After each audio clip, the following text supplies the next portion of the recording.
আপনি সবার সামনে আমার কাছে ক্ষমা চাইবেন।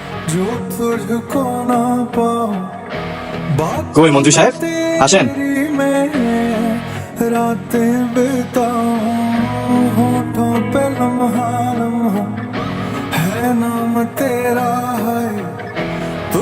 স্যার আপনার ব্যাংক থেকে নাকি নকল টাকা পাওয়া গিয়েছে। তার জন্য একটা মেয়ে আত্মহত্যা করেছে স্যার, আপনি এই বিষয়ে কি জানেন? কিছু বলেন স্যার। প্লিজ আপনার একটু সাইড দেন। হ্যালো, সাংবাদিক কেন?